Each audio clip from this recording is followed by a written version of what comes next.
विद्युत क्षेत्र रेखाओं की लंबवत रूप से कि कुछ और रूप से गुजरने वाले विद्युत क्षेत्र रेखाओं की संख्या बताने वाले राशि को हम लोग क्या नाम देते हैं?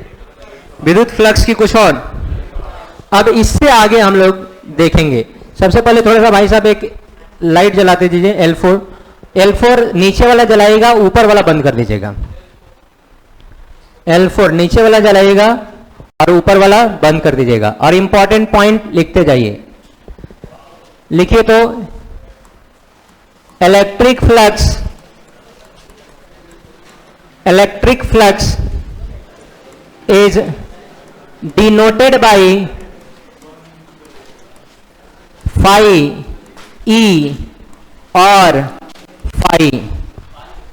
हाँ, ये गोल घेर के एक डंडी खींच दीजिएगा, इसको बोलते हैं फाई। क्या बोलते हैं? फाई, PHI, एक ग्रीक वर्ड है। विद्युत फ्लक्स को, किसको? विद्युत फ्लक्स को फाई ई अथवा फाई से सूचित करते हैं। विद्युत फ्लक्स को किससे सूचित करते हैं? या तो फाई ई से सूचित करते होंगे या फाई से सूचित करते होंगे। किसको? विद्युत फ्लक्स को कि किसी और को?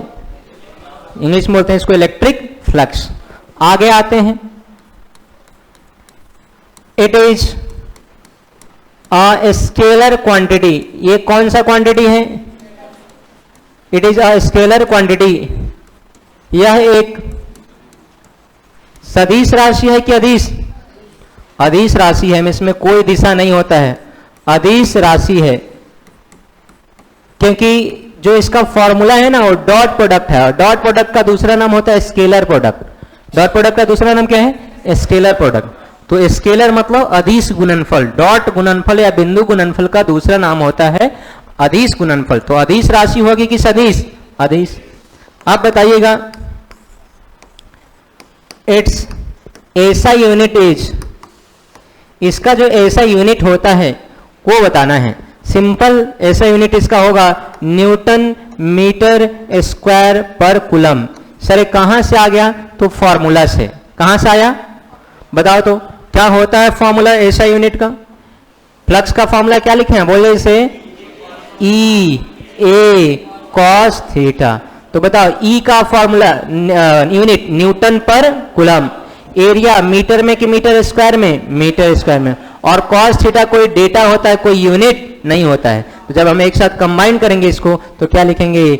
न्यूटन मीटर स्क्वायर पर कूलम। कूलम स्क्वायर नहीं, क्या? कूलम। तो फटाक से लिखिए इसका ऐसा यूनिट क्या होता है। एक और ऐसा यूनिट होता है इसका,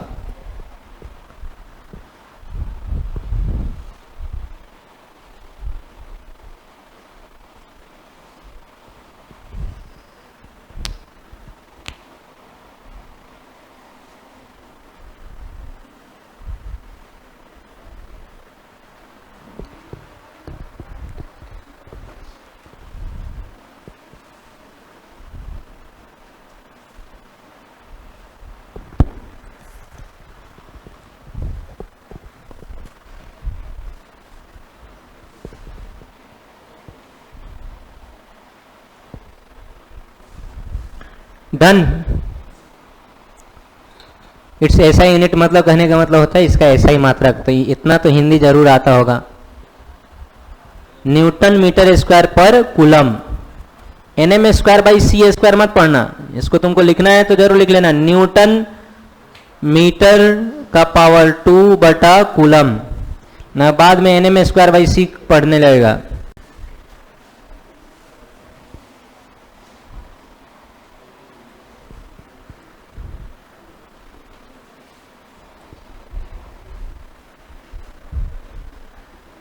डन। अरे हो गया? हुआ या नहीं हुआ? स्लाइड चेंज कर दें? चलिए। इट्स अनदर ऐसा यूनिट। इसका एक और ये ऐसा यूनिट होता है।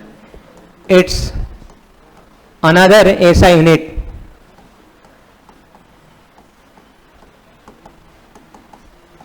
इसका एक और ऐसा यूनिट क्या होता है, तो वोल्ट इनटू मीटर। क्या होता है, वोल्ट इनटू मीटर, मतलब वोल्ट मीटर। सर ये कहां से आ गया, ये देखिए। अब बताइए तो आप, फ्लक्स का फिर से फॉर्मूला क्या है, फॉर्मूला से यूनिट आता है, बोलो क्या है, ई ए कॉस थीटा। इलेक्ट्रिक फील्ड का एक और यूनिट होता है, न्यूटन पर कूलॉम का नाम है वोल्ट पर मीटर अगुने मीटर स्क्वायर, और कॉस थीटा का कोई यूनिट, तो हम लोग इसको लिखना भी बेकार है, तो बोलिए 1 मीटर से 1 मीटर कैंसिल, तो क्या हो जाएगा, वोल्ट इनटू मीटर। तो ऐसे लिखते हैं, वोल्ट हाइफन मीटर। ये किसका अनदर ऐसा यूनिट है कि एक ही है, एक और है, न्यूटन मीटर स्क्वायर पर कूलम, और दूसरा वोल्ट इनटू मीटर। कोई दिक्कत। अब आते हैं डायमेंशन पे। ऐसे डायमेंशन तो तुम्हें डायरेक्ट रट लेना है, लेकिन मैं डायमेंशन का हिंदी क्या होता है, बीमा, मैं तुम्हें बता रहा हूं। वैसे तो डायरेक्ट क्या कर लेना है, रट लेना है, रट्टा मार लेना है, लेकिन मैं तुम्हें बता रहा हूं। हो गया, चलो अब छापना बंद करो, डायमेंशन देख लो कैसे निकलता है। बोलो क्या फॉर्मूला है, इसका यूनिट से भी डायमेंशन निकल सकता है, newton metre square upon coulomb. Coulomb square नहीं है, न्यूटन मतलब फोर्स, फोर्स का डायमेंशन होता है mL/t-2। जिनको नहीं पता इट्स ओके, आप फाइनली याद रखिएगा। और एल स्क्वायर, मीटर स्क्वायर मतलब एल स्क्वायर, और अपॉन में चार्ज AT या IT। अब सबको डायमेंशन है तो ब्रैकेट में लिखना फर्ज बनता है, लिख दिए। अब बताइए, अब हमारे पास m कितने जगह पर है, एक जगह पर कि दो जगह पे, लेकिन l कितने जगह पर है, देखिए यहां l के पावर 1 है और यहां 2 है, तो कितना हो जाएगा l के पावर 3। उसके बाद बताइए t के पावर -2, और नीचे का प्लस ऊपर जाके तो -3, और उसके बाद a नीचे प्लस ऊपर -4, कहने से 4 थोड़ा दिखाई देगा हो, -1, a के पावर -1, चाहे वो a हो सकता है या फिर i हो सकता है, m l के पावर 3, t के पावर -3, i के पावर -1, a भी चलेगा वो भी चलेगा। समझा, ये यूनिट है कि डायमेंशन है, डायमेंशन एक ही है, कभी a या कभी i, और यूनिट 2 है। यूनिट कितना है, 2। बातें क्लियर होनी है क्या, फटाक से छापो, सब याद होना चाहिए, यूनिट, डायमेंशन, इसका formula, general formula, vector form वाला फॉर्मूला, स्केलर फॉर्म वाला फॉर्मूला।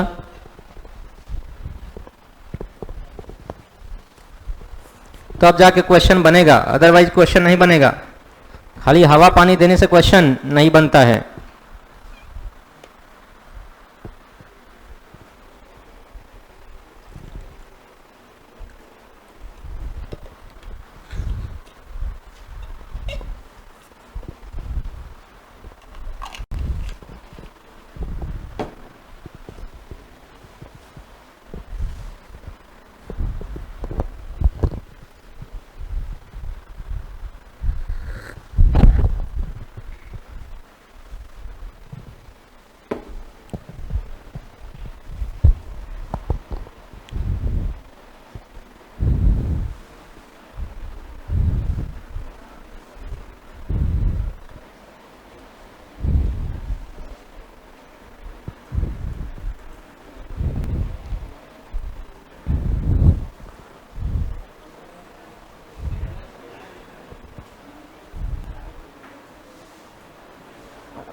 बोलो, अरे लिख लिया डायमेंशन। अच्छा डायमेंशन फाइनल याद रखना है, बाद बाकी इधर क्या हुआ उससे मतलब नहीं है। m l के पावर 3, t के पावर -3, i के पावर याद रहेगा, -1 है, -4 नहीं है।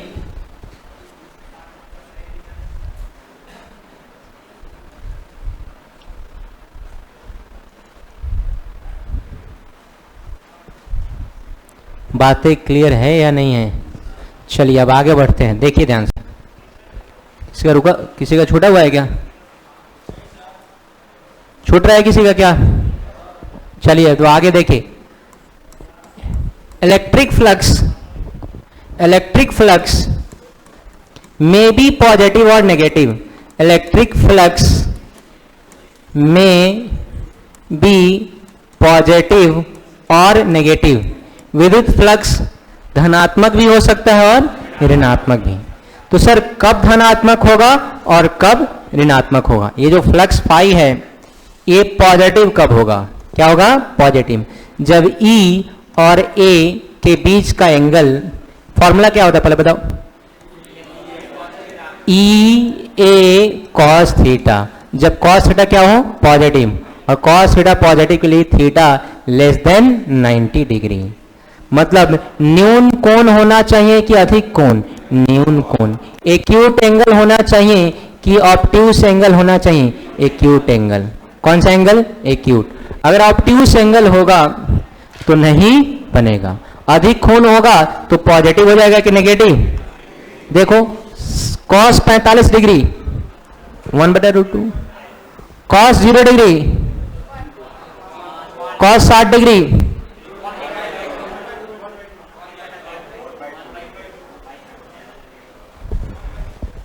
तो टोपिया वाले है ना उतर तू है ना, है ना, है ना, तो है ना. तो हम छठियार आज पूछ दिले तो हर जो लिखर लखना कर पीछे रे क्या कर रहे थे पीछे? तेरे वैसा मार दे नहीं बेहोश हो जाए बस, समझ ला. और कह रहे मत मारिएगा, जमान लड़ा रहा है. तू पीछे का सर, पीछे का सर, पीछे और पीछे किसको?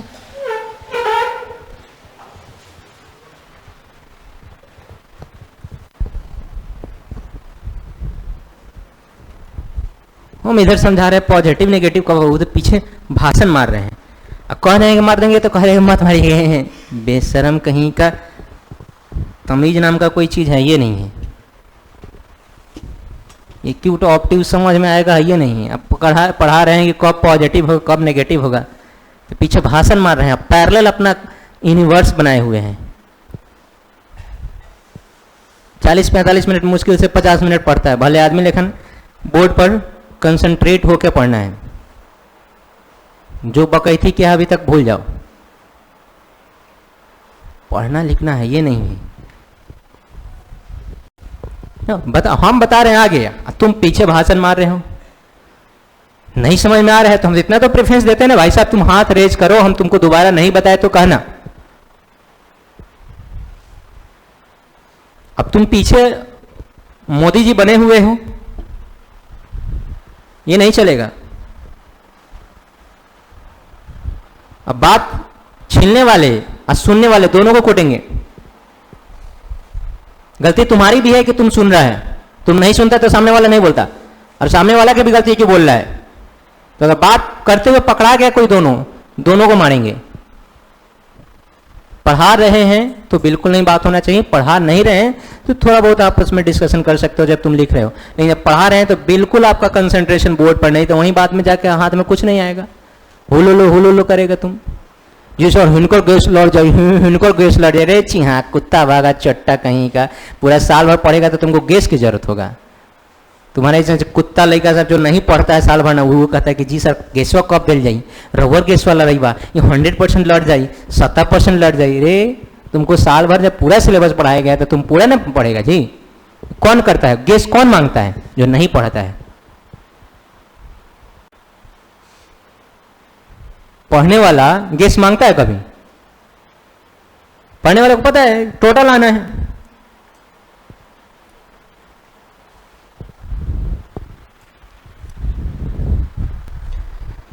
इलेक्ट्रिक फ्लक्स का फॉर्मूला होता है ई ए कॉस थीटा. तो ई और ए हमेशा पॉजिटिव होता है. अगर कॉस थीटा पॉजिटिव होगा तो फ्लक्स पॉजिटिव, और अगर कॉस थीटा, ध्यान से देखें, कॉस थीटा क्या हो जाएगा? नेगेटिव. कॉस थीटा क्या हो जाए? नेगेटिव. तो क्या हो जाएगा ये? फ्लक्स का वैल्यू नेगेटिव की पॉजिटिव? नेगेटिव. कब होगा सर नेगेटिव? तो थीटा ग्रेटर देन 90 डिग्री और 180 से कम होना चाहिए. तो देखिए अगर मैं पूछूं कि कॉस 180 डिग्री का वैल्यू कितना होता है? -1. अब मैं पूछूं कि कॉस 120 डिग्री का वैल्यू कितना होता है? -1/2.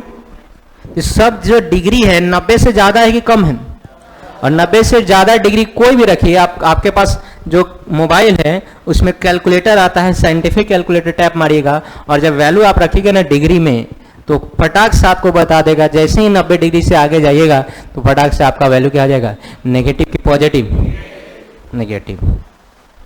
तो ये हमारा वैल्यू नेगेटिव होगा कि पॉजिटिव होगा, किसके लिए, थीटा ग्रेटर देन 90 डिग्री की कुछ और इसको हम लोग कौन सा कोण बोलते हैं, अधिक कोण। क्या नाम देते हैं,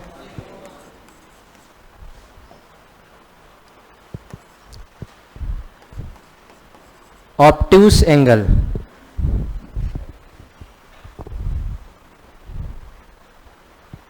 देखो तो ऑब्ट्यूस का स्पेलिंग,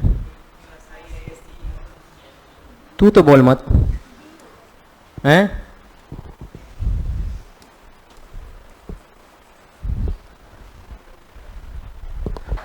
वही होगा। देख लो भाई साहब एक बार, ऑब्ट्यूस एंगल अधिक कोण, कौन सा एंगल, ऑब्ट्यूस, कौन सा, अधिक कोण। थीटा का वैल्यू क्या होना चाहिए, ग्रेटर देन 90। तो क्या होगा आपका, नेगेटिव की पॉजिटिव।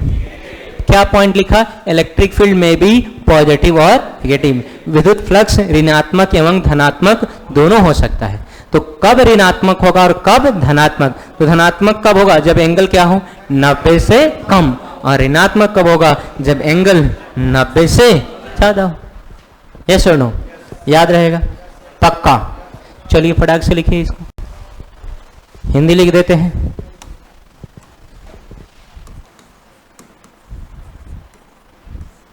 विद्युत फ्लक्स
कॉस जीरो नहीं है, ये थीटा है,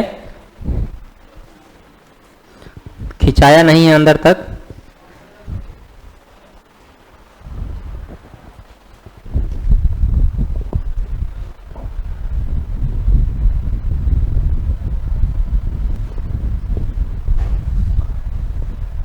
अब तो लिख लिया होगा।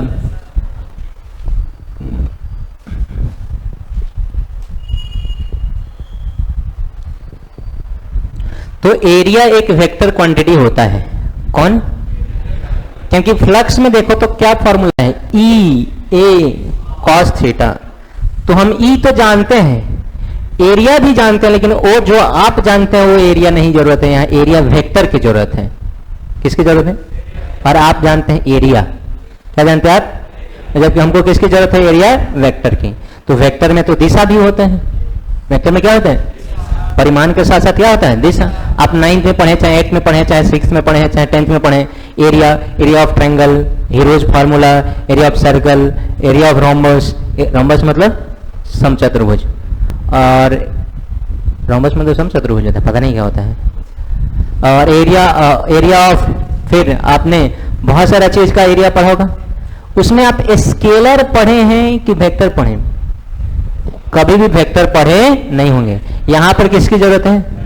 तो इस फ्लक्स के न्यूमेरिकल बनाने के लिए ई ए कॉस थीटा, तो एरिया वेक्टर होता है, ये भी चाहिए। दूसरा थीटा, थीटा आप यही ना जानते हैं कि theta 360 degree, theta 0 degree, 180 degree. क्या थीटा सॉलिड भी होता है? ये थोड़ा बहुत आइडिया आपको होगा 11th क्लास से, लेकिन थोड़ा सा डिटेल में आपको यहां पर देखना है। तो इस फॉर्मूला में दो चीजें हैं, एक एरिया और एक कॉस थीटा, मतलब थीटा, इन दोनों को अच्छे से देखना है। किसको किसको? एरिया। तो हम लोग देखेंगे एरिया वेक्टर। कौन सा वेक्टर? क्षेत्रफल सदिश। कौन सा सदिश? क्षेत्रफल सदिश। ये सब हम लोग इसलिए पढ़ रहे हैं क्योंकि हमारा मेन उद्देश्य है बनाना क्वेश्चन। किस पर क्वेश्चन बनाना है? ई ए कॉस थीटा पर। लेकिन हम ई तो जानते हैं, क्वेश्चन में आएगा, लेकिन ए नहीं जानते हैं। क्या नहीं जानते हैं? ए। और थीटा का भी ज्यादा आइडिया नहीं है, तो इन दोनों का आइडिया थोड़ा सा अलग से जानना है। वहीं हम लोग जानेंगे एरिया एक वेक्टर क्वांटिटी है। एरिया कौन सा क्वांटिटी? देखो अब ध्यान से देखना, एरिया कौन सा क्वांटिटी है? वेक्टर। और मैं पूछूं कि ये सर्कल है, क्या है? सर्कल। तो इस वाले सर्कल में और इस वाले सर्कल में और इस वाले सर्कल में अगर दोनों का साइज अगर हम सेम मान लेते, चलो पहले हम लोग सेम साइज का 3 बनाते हैं। 3 बना लिए। अब इसको यहां लाए, इसको यहां लाए और थोड़ा सा एंगल ऐसे कर दिए, फिर इसको यहां लाए, भागवत की चल, यहां इसको ऐसे कर दिए। अब हम लोग क्या कर रहे हैं कि इससे लाइन ड्रॉ कर रहे हैं। एक लाइन, थोड़ा सा कलर चेंज कर लेते हैं, एक लाइन, 2 लाइन, 3 लाइन। अगर मैं पूछूं कि एरिया तो तीनों का लगभग सेम है, नहीं बोल रहा है, एरिया तीनों का क्या है? सेम। सेम ही जगह पर बनाए थे, लेकिन इससे कितना लाइन पार कर रहे हैं? इससे और इससे। एरिया तो सेम है, तो सर एरिया पर नहीं, एरिया वेक्टर पर। किस पर? तो याद रखना वेक्टर में होता डायरेक्शन, तो एरिया वेक्टर जो होता है ना, उसकी दिशा होती है सतह के लंबवत। सतह के एरिया क्या होता है? वेक्टर। और वेक्टर में 2 चीजें होती है, मैग्नीट्यूड मतलब परिमाण, मैग्नीट्यूड मतलब परिमाण, और मैग्नीट्यूड या परिमाण आपको फॉर्मूला से आएगा। किससे आएगा? फॉर्मूला से, सूत्र से। किससे? सूत्र से। आप जानते हैं सर्कल का क्षेत्रफल कितना होता है? Pi R square. गोले का क्षेत्रफल कितना होता है? 4 पाई आर स्क्वायर। अर्धगोले का 2 पाई आर स्क्वायर। बेलन का pi R square, pi R square होता है, pi R 2 pi R H होता है। गधा क्या होता है? 2 pi R H. Pi R L शंकु का, अरे होता है ना भाई साहब, कोन, इंग्लिश में कोन, हिंदी में क्या बोलते हैं? शंकु। ये जानते हो कि नहीं? तो ये सब मैग्नीट्यूड आ जाएगा। और डायरेक्शन, क्या? डायरेक्शन। डायरेक्शन को हिंदी में क्या बोलते हैं? दिशा। डायरेक्शन को क्या बोलते हैं? दिशा। तो इसकी दिशा किधर होगी? तो परपेंडिकुलर टू द सरफेस। क्या होगी बोलो? परपेंडिकुलर टू द सरफेस, पृष्ठ के लंबवत। किसके लंबवत? पृष्ठ के लंबवत। लंबवत समझते हो? एंगल कितना होना चाहिए? 90 डिग्री, कुछ और। तो ये एरिया हो गया। यही एरिया में इधर क्या होगा बोलो? ये परपेंडिकुलर होगा कि ये परपेंडिकुलर होगा। ऑरेंज कलर वाला कि व्हाइट कलर वाला? ऑरेंज कलर वाला। और अगर मैं पूछूं, ऑरेंज कलर है, पता नहीं कौन कलर है, और यहां पर एरिया वेक्टर देना पड़ेगा, तो ऊपर होगा कि टेढ़ा होगा कि हॉरिजॉन्टल होगा? ऊपर। समझा या नहीं समझा? कोई दिक्कत वाली बात? पक्का। एरिया क्या है? वेक्टर के स्केलर। एरिया क्या है? एरिया क्या है? वेक्टर में कितनी चीजें होती है? कौन कौन? मैग्नीट्यूड एंड, अब मैग्नीट्यूड तो हम सूत्र से जान लेंगे, लेकिन डायरेक्शन, बहुत आसान है डायरेक्शन। कोई भी सरफेस होगा उसके, कोई भी सरफेस होगा उसके याद रहेगा, नहीं बोल रहा है। इधर बोलो एरिया वेक्टर किधर है, हॉरिजॉन्टल क्षैतिज, इधर कुछ एंगल बना के, इधर ऊपर वर्टिकल ऊर्ध्वाधर, समझा या नहीं। तो जैसे जैसे एरिया घूमते जाएगा हमारा एंगल भी बदलते जाएगा, डायरेक्शन भी। तो एरिया वेक्टर है क्या स्केलर है, तो डायरेक्शन बताने आएगा, नहीं बोल रहा है। डायरेक्शन किधर होता बोलो, परपेंडिकुलर टू द सरफेस, सतह के लंबवत। चलिए लिखने का मौका देंगे। सबसे पहले एक डायरेक्शन में खुजवाता हूं, आप ही लोगों में से 6 बच्चा को खड़ा करेंगे और सबसे पूछेंगे डायरेक्शन।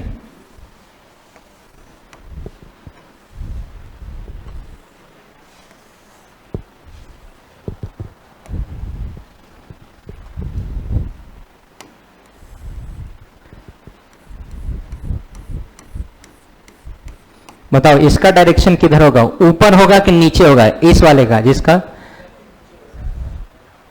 बताइए व्हाइट शर्ट वाले, टी शर्ट वाले, हाँ आप बताइए किधर होगा, ऊपर कि नीचे, दाहिने बाएं, वेरी गुड। इधर क्या होगा 90 डिग्री, एंगल कितना बना रहे हैं 90 डिग्री, गुड, बैठ जाओ।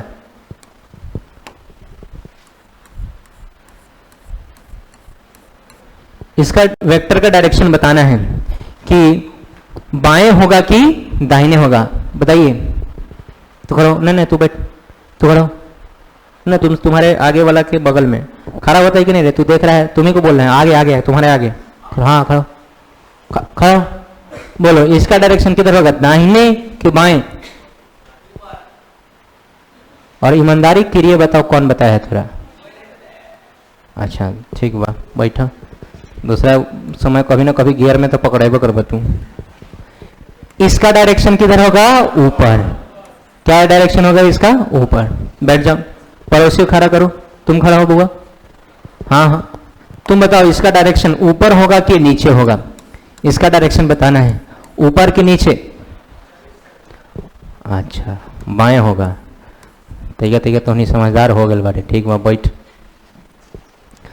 तो अब समझ में आ रहा है, परपेंडिकुलर टू द सरफेस, हाँ या ना। सब जगह पर एरिया का डायरेक्शन अलग अलग है, क्योंकि यहां पर कहानी भी अलग अलग है। कि मैं पूछूं ये वाला बताना, वेरी गुड, किधर होगा, नीचे। अरे होगा या नहीं होगा, चीजें क्लियर है। और आप सामने वाला का तुम्हारे तरफ, और अंदर वाले का बोर्ड की तरफ, जिसको हम बना, समझ में आया है नहीं। अब एरिया वेक्टर डिसाइड कर सकते हो, नहीं बोल रहा है। और ये डिसाइड नहीं होगा, बोलेगा तो हम और एग्जाम्पल बता देंगे तुमको, कहोगे हाँ सर बिल्कुल। चलिए आइए, तो फिर वेक्टर आपको आता है कि नहीं, जिसको नहीं आता है 2 मिनट के लिए वेक्टर का वो चीज हम याद करवा देते हैं। देखो 3 अक्ष होता है, एक्स एक्सिस, वाई एक्सिस, और 3 अक्ष में 3 दिशा निर्धारित की गई है।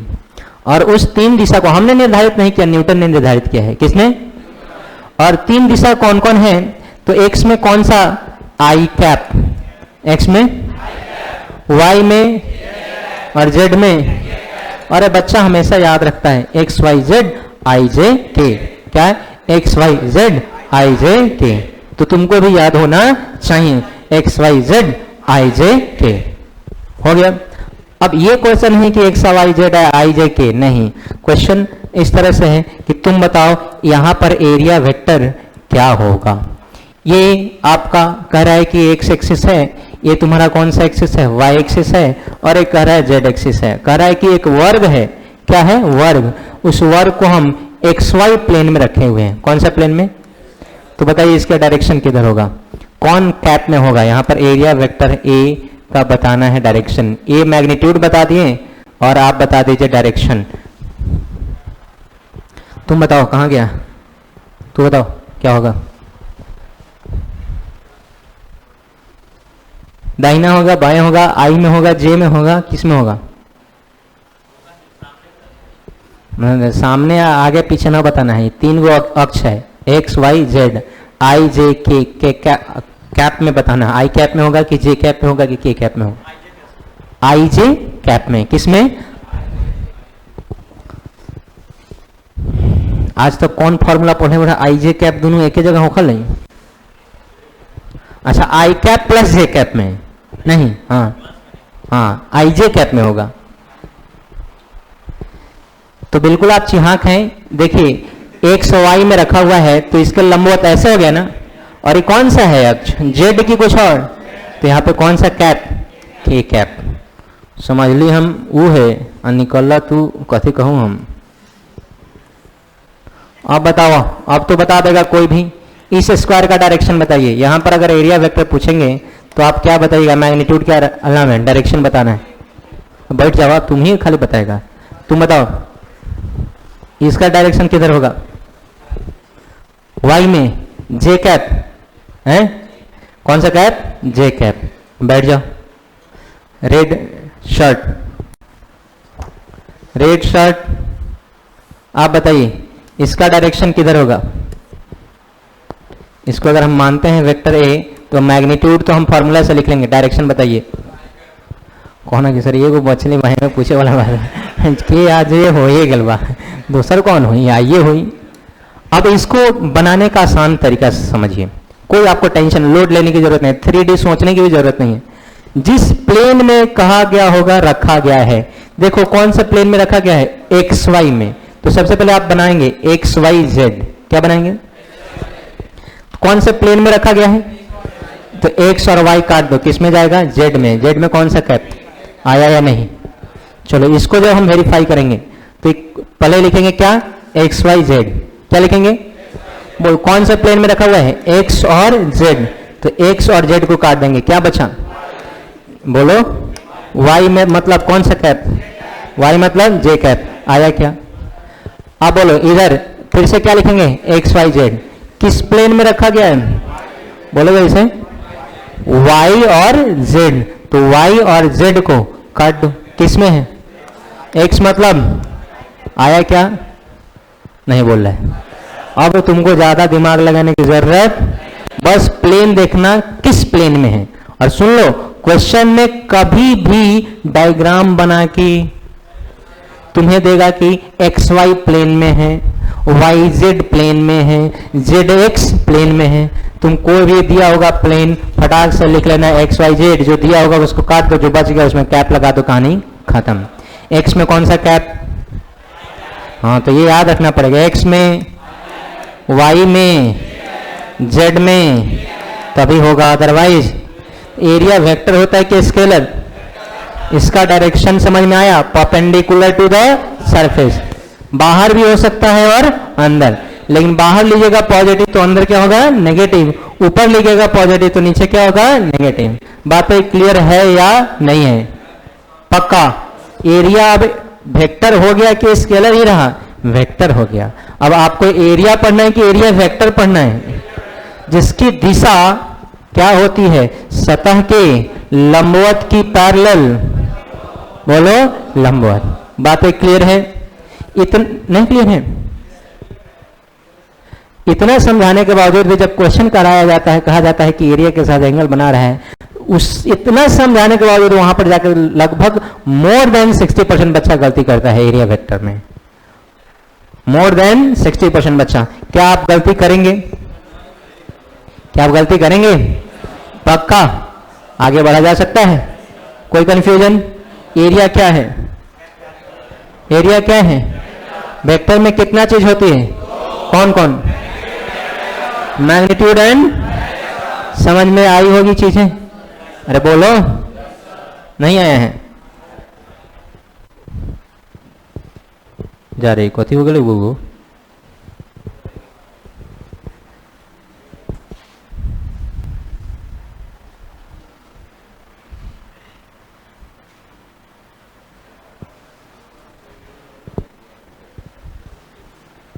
तेरी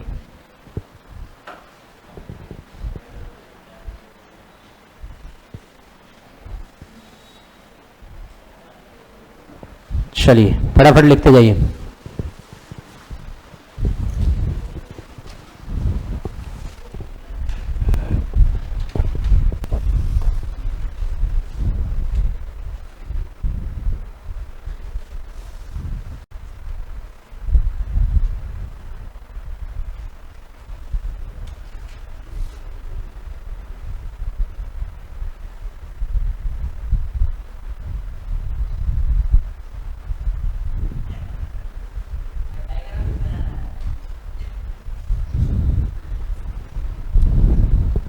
जी सब कुछ बना हुआ है, सब बनाना है।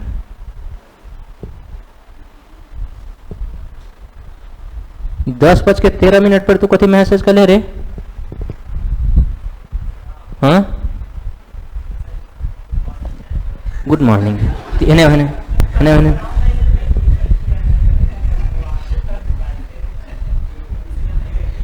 थोबड़ा चेंज कर देंगे। 10 बज के 13 मिनट पर जो 3 को मैसेज कर रहे हैं तो तुम्हारा थोबड़ा चेंज कर देंगे।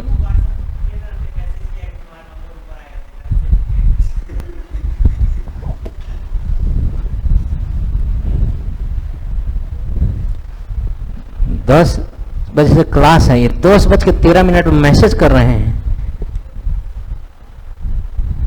तुम लोगों में जो पढ़ने का जो हरासमेंट हो रहा है एटीट्यूड का, उसको हम अभी सुधार देंगे, घबरा मत।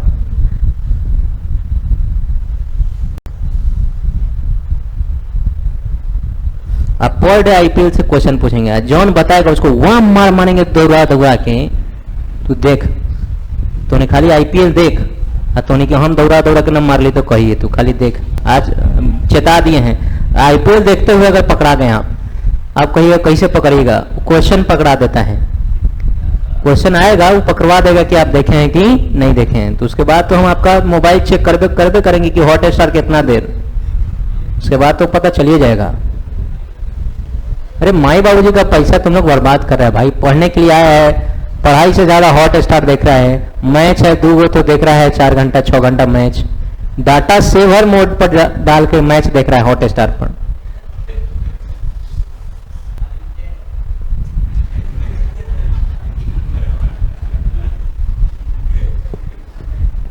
अच्छा अरे हमार का बिगाड़ बाबा, वही अपन बिगाड़ी होगा। लेकिन थोड़ा दुख लगता है कि सामने से को जो बच्चा अच्छा होता है पढ़ने में, आईक्यू अच्छा होता है, खराब रिजल्ट आता है तो खराब लगता है। आदमी 6 महीना कुत्ता पालता है तो उससे लगाव हो जाता है। तो हम तो तुम्हारे सामने और तुम हमारे सामने 1 साल तक रहेगा तो लगाव नहीं होगा।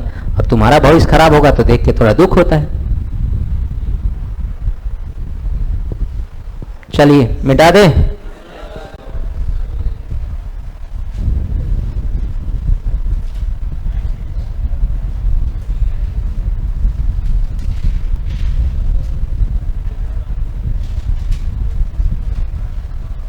अरे अब तो बोलो। एग्जाम्पल नंबर 2 लिखिए।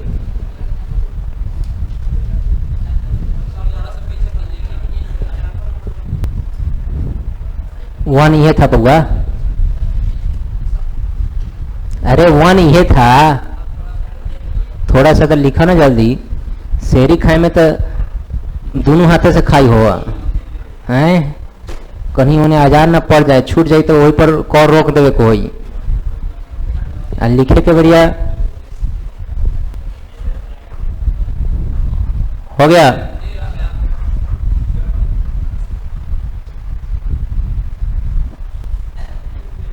चलिए एग्जाम्पल नंबर 2, जो आप पहला डायग्राम बनाए ना वो पहला एग्जाम्पल है, ये दूसरा एग्जाम्पल है।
बना चुके होंगे आप लोग, अब जल्दी बनाइए।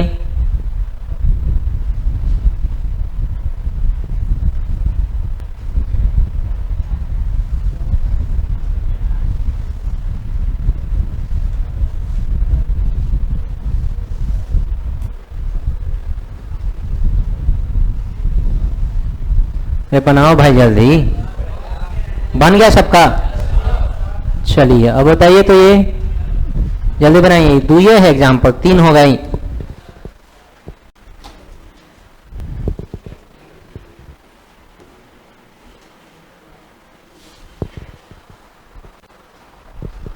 ये जरूर याद रखेंगे अलग से, x में कौन सा कैप, y में, z में।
हो गया सबका? पढ़ना थोड़ा सा शुरू कीजिए, आप लोग पढ़ाई नहीं कर रहे हैं। पिछले क्लास का वीडियो हम आपको भेज देंगे, आप देखिएगा, पढ़िएगा, याद कीजिएगा। आपको कल से हम लोग न्यूमेरिकल करेंगे, अभी 2 मिनट एक चीज है बता देंगे, उसके बाद न्यूमेरिकल करेंगे। तो कल से जो न्यूमेरिकल करेंगे उसके लिए आपको क्लियर होना चाहिए फॉर्मूला, क्लियर होना चाहिए एरिया वेक्टर होता है उसका डायरेक्शन, और थीटा का वैल्यू पता होना चाहिए, तभी आपसे क्वेश्चन बनेगा, अदरवाइज नहीं बनेगा।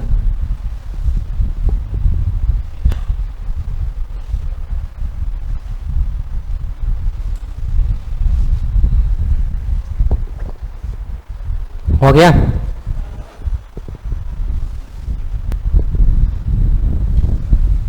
सबके लिए? चलिए एक छोटा सा टॉपिक है, इसको डील कर लेते हैं। सॉलिड एंगल, कौन सा एंगल? सॉलिड एंगल, हिंदी में बोलते हैं इसको ठोस कोण। आप प्लेन एंगल जानते हैं, कौन सा एंगल जानते हैं? Plane angle. आप क्या नहीं जानते हैं? Solid angle. ध्यान से देखो, अगर मैं कहूं कि ये हमारा, अगर मैं कहूं कि ये हमारा तरबूज का एक हिस्सा है, किसका हिस्सा है? तरबूज का। जैसे तरबूज खरीदने जाते हैं आप, तो बाहर से आप देख के बता सकते हैं अंदर लाल है कि काला है कि क्या है? नहीं। तो क्या करता है कि तरबूज वाला एक स्लाइड बनाता है, एक स्लाइस ऐसे ऐसे कट करता है, या फिर गोल ऐसे चाकू घुमा देगा, दोनों करता है। या तो चाकू घुमा देता है तो गोल हो जाता है, नहीं तो कट ऐसे बनाता है। तो दोनों परिस्थितियों में ये जो हमारे इस बिंदु पर जो कोण बनता है, उस कोण को हम लोग नाम देते हैं सॉलिड एंगल। क्या नाम देते हैं? और ये सॉलिड एंगल आप हमेशा बना के खाते होंगे, भाजा। भाजा बना के खाते हैं? भाजा मतलब भाजा खाते हैं, बना के खाइए चाहे बिना बनाए हुए खरीद के खाइए। भाजा खाते हैं? तो ठीक नॉक हो। इस तरह का पेज होता होगा, कितना लगेगा पढ़ने के बाद कॉपी बेच देता है, तो उसका कभी करता है भाजा वाला, ऐसे करता है, थोड़ा सा मोड़ेगा, ऐसे चट से बना के कहता है लीजिए। अब बताइए तो यहां पर एंगल बना कि नहीं? लेकिन सॉलिड एंगल बना कि प्लेन? ये एंगल बना, कोण में बना, ये 3D एंगल है, सॉलिड एंगल है, इसको चपटा नहीं कर सकते हैं, प्लेन में नहीं बना सकते हैं। और सॉलिड एंगल को हम लोग अगर ढंग से देखें तो अच्छा तरीका है बनाने का, देखो इस तरह से बनाना, ध्यान से देखो, ये बनाना, नहीं तो बाद में बनाने नहीं आएगा। एक पॉइंट से एक लाइन इधर खींचना, एक लाइन इधर खींचना, एक लाइन इधर खींचना, और फिर ऐसे ऐसे ऐसे और ऐसे बनाना। ये तुम्हारा जो एंगल बनेगा वो सॉलिड एंगल होगा, और सॉलिड एंगल को ओमेगा से सूचित करते हैं, ओम नहीं है, क्या है, ओमेगा। और याद रखना है फॉर्मूला कि ओमेगा बराबर ए बटा आर स्क्वायर। ओमेगा बराबर, अगर छोटा सा ओमेगा डी ओमेगा होगा तो आपको याद रखना पड़ेगा छोटा सा एरिया डी ए बटा आर स्क्वायर। तो डी ए बटा आर स्क्वायर कहीं भी होगा, हम लोग क्या यूज कर लेंगे, डी ओमेगा, क्या यूज कर लेंगे। और छोटा सा एक कॉन्सेप्ट एक और है कि एंगल अबाउट पॉइंट, क्या क्या, एंगल अबाउट पॉइंट, बिंदु के चारों तरफ का कोण। तो अगर कोई पूछेगा कि एक बिंदु के चारों तरफ कितने का कोण बनता है, तो तुम क्या बताते हो, 360 की कुछ और, इन्हें बोलते हो। किसी बिंदु पर कितना का कोण बनता है, 360। अब नहीं बताना, अब नहीं बताना। उससे पूछना कि तुम प्लेन में पूछ रहा है कि स्पेस में, हवा में पूछ रहा है, तुम 2D पूछ रहा है कि 3D पूछ रहा है, तब कहोगे कैसे सर आप तो वैसा बतिया रहे हैं। हम क्या, देखो ध्यान से। अब मैं कहूं कि गोला ले रहे हैं, क्या ले रहे हैं, गोला। अब इस गोला पे भी तो केंद्र होता है, इसका सॉलिड एंगल निकालेंगे। फॉर्मूला क्या होता है, बोल जैसे, एरिया बटा आर स्क्वायर। अब बताओ गोले का क्षेत्रफल कितना होता है, अरे बोलो, 4 पाई और नीचे आर स्क्वायर से आर स्क्वायर, कितना एंगल बना, सॉरी 4 पाई की कुछ और। तो ये स्पेस में है, 3D है, क्या है, 3D। और वहीं आप जब प्लेन में बात करते हैं, किस में बात करते हैं, प्लेन में, 2D में। ये 3D मतलब स्पेस, व्योम, हवा में। स्पेस मतलब व्योम, व्योम मतलब होता है हवा में, है ना। और वहीं प्लेन में बात करते हैं तो एक बिंदु के चारों तरफ, तो आप फटाक से कहते हैं सर थीटा बराबर, ये तो मैथों में पढ़े हैं, एल बटा आर। अब बताओ एल मतलब होता है लंबाई, तो वृत्त के चारों तरफ का जो लंबाई होता है उसी को तो वृत्त की परिधि बोलते हैं। क्या बोलते हैं, वृत्त की परिधि।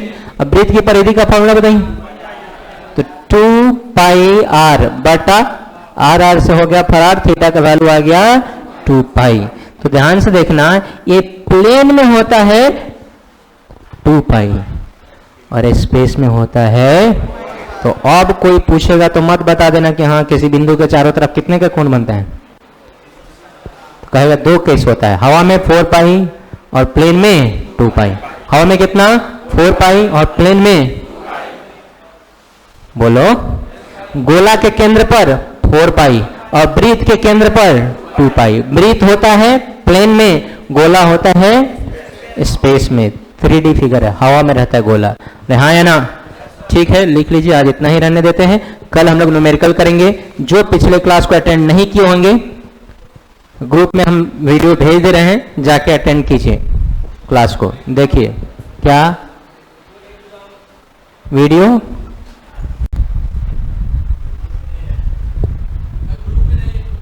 ग्रुप में कहे नहीं है, अब तो ग्रुप में आ जाना चाहिए आपको। मैसेज कीजिए, लिंक शेयर कर देंगे।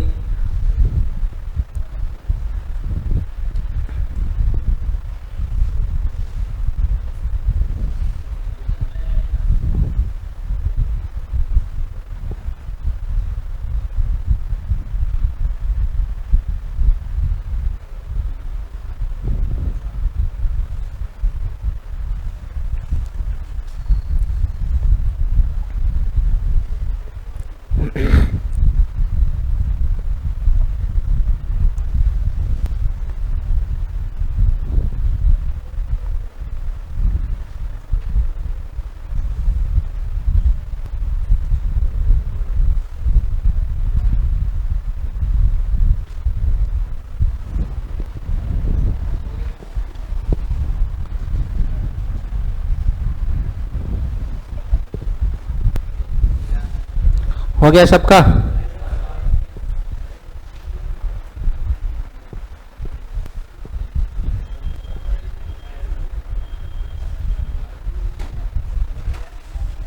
अब तो हो गया होगा, नहीं हुआ था? जिसका नहीं हुआ है कोई बात नहीं, लिखो लिखो, तो थोड़ा टाइम दे रहे हैं।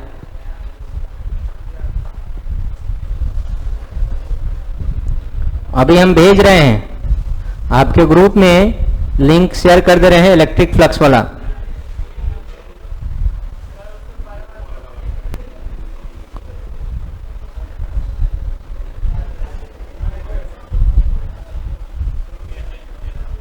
अब तो कर लिया होगा ना?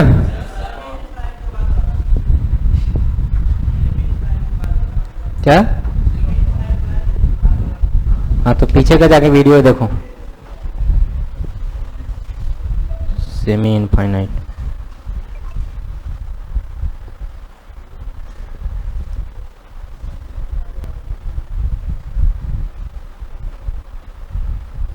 सेमी इनफाइनाइट के बाद सब ग्रुप में वीडियो भेजा हुआ है, जाके देखिए।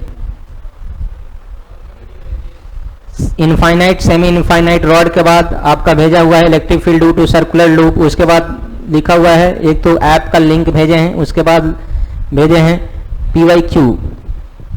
नहीं देखना है PYQ छोड़ दीजिए। Properties of electric field lines का 3 वीडियो है बस।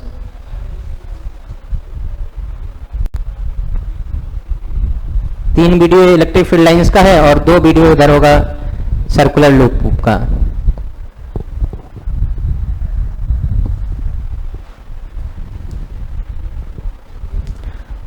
कल से हम लोग न्यूमेरिकल प्रैक्टिस करेंगे इलेक्ट्रिक फ्लक्स पे। याद रखिएगा इलेक्ट्रिक फ्लक्स का न्यूमेरिकल 2 तरह से आता है, गॉस लॉ से भी आता है और एक सिंपल फॉर्मूला से भी आता है। तो सिंपल फॉर्मूला का प्रैक्टिस करेंगे हम लोग कल, और फिर गॉस लॉ पढ़ के भी उससे भी क्वेश्चंस लगाते हैं। जितना पढ़ाया जाए उतना याद रखिएगा। कल हम हर एक फॉर्मूला, जितना भी बॉक्स में है सब फॉर्मूला है, हर एक फॉर्मूला पॉइंट सुनेंगे, सबसे सुनेंगे। चाहे हमको भले ही 20 मिनट लग जाए लेकिन हम सबसे सुनेंगे। तो पढ़ना शुरू कीजिए। अगर आप नहीं पढ़ रहे हैं तो पढ़ना शुरू कीजिए।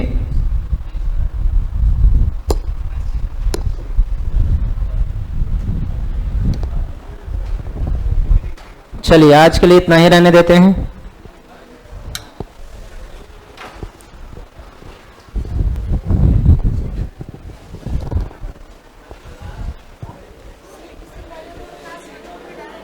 डाले ग्रुप में भेज दिए,